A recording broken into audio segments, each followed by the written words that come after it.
Bonjour et bienvenue dans notre émission Le quart d'heure politique sur Actubassin TV. Aujourd'hui, nous recevons le maire sortant, le candidat de Mios, Cédric Pin. Eh bien voilà, je suis très heureux de recevoir monsieur le maire. Bonjour. Bonjour à vous. Cédric Pin, vous allez bien? Oui, très bien. Et là, on vous reçoit pour toutes les nouveautés que vous allez mettre en place pour votre candidature sur Mios en tant que maire sortant. Voilà, et comme à chaque candidat, on vous souhaite plein de réussite. Et on va parler quand même pas mal de la ville, ça serait bien, on est là pour ça. Exactement. Et moi, j'aimerais bien commencer pour discuter avec vous sur un plan qui me tient à cœur. Moi, j'aime bien l'écologie, en plus c'est votre job, hein, tout le monde le sait, on va pas se cacher. Qu'est-ce que vous avez prévu sur l'écologie, pour Mios et Lacanau, et tout autour, les forêts, etc. Alors, sur l'écologie, c'est effectivement un sujet qui nous tient à cœur, mais je crois qu'au-delà, ça tient à cœur de tous les Miosais. On a une belle commune, on a une commune qui est très nature, donc c'est un choix qu'on vient à Mios, c'est le choix de choisir une ville pas très loin du bassin d'Arcachon, pas très loin de l'agglomération bordelaise, mais dans un cadre vert, dans un cadre nature. Donc je crois qu'aujourd'hui, beaucoup de choses ont été faites pour pouvoir découvrir l'environnement, puisque je reste persuadé que la meilleure préservation, ce n'est pas une réserve naturelle, ce n'est pas la mise sous cloche, c'est au contraire la pédagogie et la découverte. Donc il faut absolument miser sur les moyens de découvrir. Donc il y a eu le Belvédère, il y a eu les sentiers de découverte, il y a eu beaucoup de choses comme ça. Et puis vous êtes le maire qui réunissait quand même les gens de tous bords et qui aimait les mélanger pour qu'ils se parlent. On essaie de faire du vivre ensemble, tout à fait. Et moi je trouve ça Mais bien. ça, c'est aujourd'hui sur l'écologie, notamment, on va essayer que chacun puisse s'impliquer. Alors c'est bien, la commune va pouvoir continuer à s'impliquer, je vais pouvoir vous l'expliquer si vous souhaitez, mais c'est aussi que chacun puisse prendre part. Et donc on souhaite lancer la charte des jardins où chacun pourra s'impliquer avec un guide et nous on pourra également contribuer en mettant par exemple des arbres pour donner des arbres et que chacun puisse, on a une opération 10 000 arbres, planter 10 000 arbres sur la mandature. Alors ça va être des jeunes, des moyens, des personnes âgées, tout le monde peut s'impliquer, je crois que à Mios, beaucoup ont des jardins, donc c'est quand même plus facile de pouvoir s'impliquer directement, concrètement. Et donc c'est pouvoir les accompagner, réduire les produits phyto, réduire tout ce qui est intrant et travailler sur la qualité. Exactement, travailler sur la qualité. Vous parliez de 10 000 arbres, alors c'est pour les planter où finalement? Il y a un endroit précis où on va mettre 10 000 arbres ou... Alors non, c'est justement le parc Birabeil, continuer à le planter, travailler sur les espaces forestiers, mais travailler également sur Lacanau, ça c'est ou l'opération sur l'écodomaine Terre Vive. Mais ça c'est des opérations communales. Mais je crois qu'il ne faut pas rester qu'à l'échelle communale. Il faut rester aussi, je parlais des jardins, à l'échelle du particulier. Donc il faut pouvoir accompagner. Ramener tout ça on va travailler ensemble jusqu'au particulier. Exactement. Le but c'est de travailler ensemble sur cette démarche écologique. Déjà ça c'est un sacré programme. Ça représente quand même pas mal de boulot. C'est une partie du programme, c'est un exemple. Et quand on parle de l'écologie, on rebondit sur... la chasse un peu, vous allez construire Oui, alors effectivement, un des projets, c'est de créer une maison forestière. Alors, on l'appelle maison forestière, on verra le nom qui sera à la fin, mais c'est travailler ensemble. Donc aujourd'hui, on est une des communes où il n'y a pas de maison de la chasse. C'est vrai que c'est important pour pouvoir être dans les règles sanitaires. C'est indispensable, mais également avoir un lieu de rassemblement. Mais il ne s'agit pas de faire une maison de l'écologie, une maison de la forêt, une maison... il faut travailler truc, ça, ensemble. Rassembler les exactement, gens. Et donc de pouvoir avoir un bâtiment qui soit pour tout le monde à différents moments de l'année, à différentes périodes. Et encore un nouveau lieu pour la géologie, l'archéologie et un lieu de pédagogie à destination des enfants. Ce serait génial si on arrivait à rassembler tout le monde, que tout le monde s'apprécie les uns les autres, ceux qui aiment la chasse, ceux qui détestent la chasse. On ne demande pas aux gens d'aimer ce qu'ils n'aiment pas, mais on leur demande de comprendre peut-être aussi, de comprendre les autres. Vous l'avez bien compris, notre credo, c'est le vivre ensemble. Ouais. Aujourd'hui, on est une commune qui a beaucoup grandi, qui a une nouvelle population. Et il faut faire du vivre ensemble, autrement on va être un lotissement. Il faut que les gens se connaissent, s'apprécient.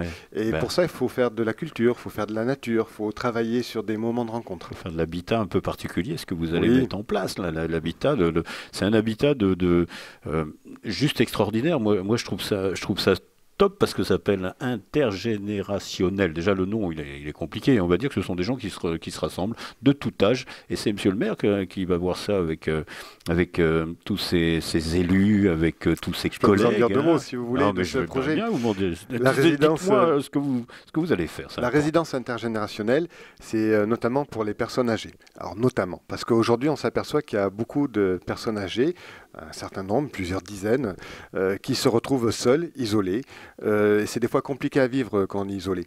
Donc c'est de travailler sur des logements sociaux, donc accessibles en termes de loyer, mais pas que pour les personnes âgées. Il ne faut pas les mettre d'un côté, il faut aussi que les jeunes qui ont 18 ans, 18-20 ans, c'est difficile quand on n'a pas beaucoup de revenus de commencer. Vrai. Donc c'est travailler ensemble sur un jardin potager également, partagé. C'est également sur un pôle médical, c'est également sur un pôle solidarité, un restaurant solidaire. C'est un projet d'ensemble qui permet de travailler donc intergénérationnel et également des logements en accession à la propriété, de petits logements, puisqu'aujourd'hui on trouve beaucoup de grandes maisons à acheter sur Mios. C'est joli ça, comme projet. Voilà, c'est travailler ensemble pour favoriser, et en centre-ville pour limiter les voitures, que les gens puissent avoir tous les services à proximité. C'est bien, c'est fait. Attention aux autres, je prendrai soin de toi. C'est important de travailler ensemble. Oui, c'est très important, mais il n'y a pas beaucoup d'endroits ici où on fait ce que vous allez faire. Moi, je trouve ça vraiment très intéressant. Est-ce que ça nous amène aussi à parler de l'art, de la culture ? C'est un mélange, ça aussi. Hein. Ces gens-là viendront à d'autres endroits et se rencontreront aussi. On essaie, effectivement, j'arrête pas de dire, la culture, on essaie d'avoir des activités culturelles, festives également, toutes les semaines, tous les week-ends à Mios. On a une commune qui est riche sur ça. Et quand on ne peut pas, on va chercher. Ça, c'est divers. Exactement. Oui, on a une... Mais la culture, ça permet de faire du vivre ensemble. Mais il faut que ça soit pour tout le monde. Il ne faut pas qu'il y ait un seul type de culture. Donc on travaille sur différents types de manifestations, différents âges, et une fois de plus pour croiser les générations. J'ai retenu un truc que vous venez de dire, j'ai bien aimé ça, c'est le rassemblement autour des jardins potagers. Oui, parce que ça se perd, et si vous pouvez faire renaître ça, c'est juste génial. Moi, je trouve ça génial. Ce qui est important, c'est de garder l'autonomie, notamment pour les personnes âgées. Je crois qu'on vit plus longtemps, on vit mieux si on garde cette autonomie.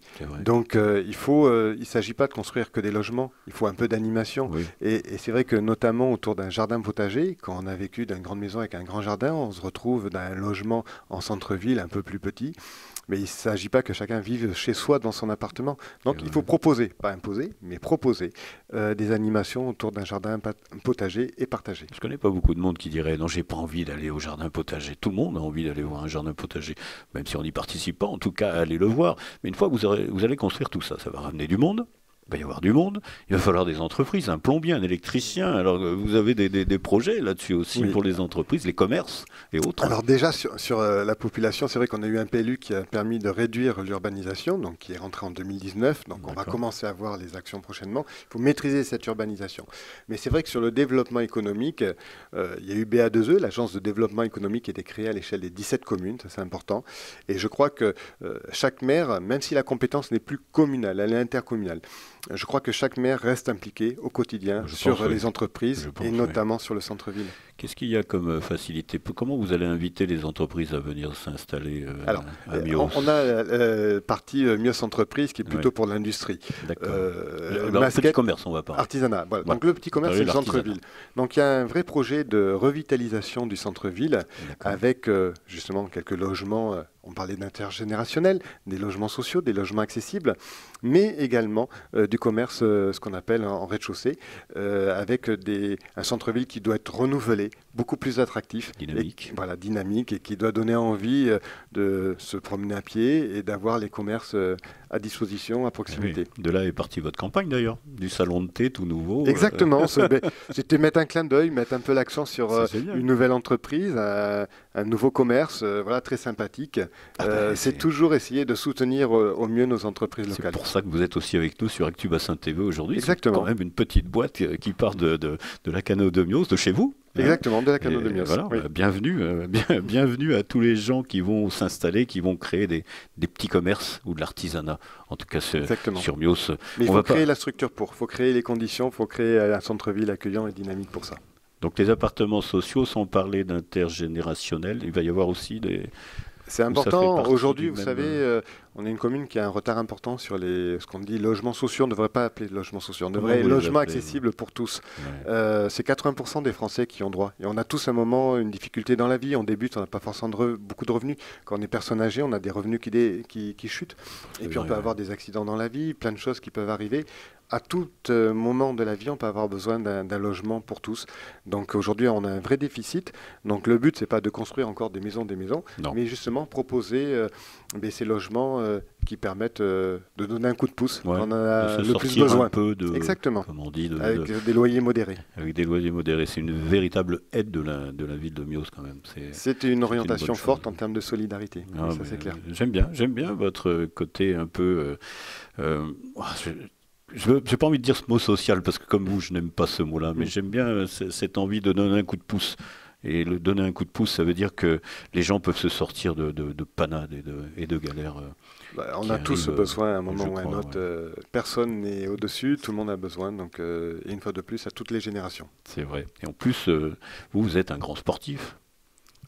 Alors, le sport, c'est quelque chose que j'aime bien, mais je crois que voilà, quand on travaille à l'échelle communale, il y a le projet d'un nouveau gymnase, d'une nouvelle salle de gym, d'un nouveau dojo, d'une nouvelle salle de danse, d'un nouveau clubhouse. C'est quand Enfin, même pas rien. oui, c'est un vrai plan sportif. On a fait un plan école pendant la première mandature. On va Ouais. le continuer, le poursuivre avec la création de 2 écoles, notamment la rénovation de toutes les écoles. Là, c'est le plan sportif avec justement tous ces équipements sportifs qui sont prévus pour nos jeunes et les moins jeunes. Le sport concerne tout le monde une fois de plus. C'est vrai, il y a 11 000 habitants. À peu près 11 000 habitants, oui, sur notre Et commune. combien de jeunes à peu près vous êtes en pourcentage en On France? est sur 1400 enfants scolarisés, on a plus de 600 collégiens, enfin on est sur une proportion, on est sûrement la commune la plus jeune du bassin d'Arcachon, ça c'est D'accord. sûr, mais une des plus jeunes de la Gironde, c'est certain. Et qu'est-ce que ça s'étend? Alors oui, Qu'est-ce que ça grandit? la Mios a beaucoup grandi, c'est clair, c'est pour ça qu'il y a eu un PLU qui a permis de maîtriser cette Oui, c'est urbanisation. important. Voilà, on a enlevé 80 hectares qui ont été restitués au milieu agricole, naturel et forestier, qui étaient voués à l'urbanisation. Alors, on peut nous le critiquer en nous disant on a perdu de la surface urbanisable, mais l'intérêt général est toujours plus important que l'intérêt particulier. Et il faut C'est pouvoir vrai. maîtriser cette urbanisation. Et puis de réduire, enfin de limiter, parfois ça peut être important parce que sinon on ne sait pas. C'est difficile de gérer après quand ça grandit trop vite. On ne va pas construire une école tous les ans. C'est vrai, Il faut c'est sûr. pouvoir maîtriser cette urbanisation et puis prendre le temps de faire du vivre ensemble. C'est vrai, ça Autrement, nous... on court. je suis d'accord avec vous. Ça nous amène à parler de la voirie. Oui. Parce que là, il y a aussi il y a des choses à faire, des choses Oui. énormément qui ont été faites, Mm. et il y a encore pas mal de choses à faire. Et ça fait partie de votre projet aussi. La voirie, il y a un vrai programme d'entretien de 150 000 euros par an, donc c'est gigantesque. D'accord. Et un projet d'investissement majeur. Donc on a vu sur le centre de la Cano de Mios, on parlait sur Ouais. la Cano de Mios, mais il faut Ouais. continuer, et notamment sur le centre-ville de Mios maintenant. Il y a des passerelles à créer, il y a beaucoup de pistes cyclables, l'orientation. Moi, je suis persuadé qu'on peut faire beaucoup de choses à pied ou à vélo. Alors, C'est pas vrai. aller travailler, pas tous les jours, bien entendu, mais profiter d'un parc, profiter de jeux, profiter de commerce. On peut favoriser les déplacements doux. Beaucoup de choses sont encore à faire, et notamment, voilà, un des prochains axes, ça sera la rue de Navarrie. Ça fait beaucoup de travail, hein, en perspective. Hein. Si on De réunit beaux tous ces projets points-là, et de beaux projets partagés, voilà, à partager avec les Miocés. c'est agréable de vivre en Mios. Je pense, puisque nous avons une population qui grandit, nous avons surtout une population qui est plutôt bienveillante, sur lesquelles on a plaisir de se retrouver. On le voit sur les manifestations. Dès qu'il y a une manifestation à Mios, qu'elle soit communale ou associative, On entend on parler. a beaucoup de monde. Ouais. Et c'est vrai que c'est plutôt agréable, même très agréable, de pouvoir simplement se connaître et puis avoir des moments partagés comme cela. On est toujours à la campagne, finalement. On est en zone, on est à proximité du bassin d'Arcachon, Eh oui. proximité de l'océan, proximité de Bordeaux, bien entendu, 3 sorties autoroutières, et en même temps, Bien sûr. voilà, la commune à 82%, elle est boisée. Une belle tranquillité de vie. Oui, mais un dynamisme culturel. Ah oui, mais c'est sûr. Et voilà. Voilà, alors juste avant de vous saluer, on va vous laisser le mot de la fin. Vous avez 1 minute pour nous convaincre de voter pour vous et pour tout ce que vous allez faire. Merci D'accord. Cédric Pin, très Merci bientôt. à vous. Donc le 15 mars, nous avons les élections municipales à Mios. C'est un grand moment de démocratie, c'est un moment où chacun peut s'exprimer. C'est un moment où vous pouvez choisir l'avenir de votre commune et de pouvoir y participer librement. C'est important de donner votre voix le 15 mars de façon la plus libre possible et en ayant connaissance des différents documents, qui soient effectivement bilan ou programme. C'est important de pouvoir s'exprimer et effectivement, ce que je souhaiterais, c'est que vous puissiez nous donner le coup de pouce, l'élan que nous avons eu pendant cette première mandature pour pouvoir poursuivre le travail engagé.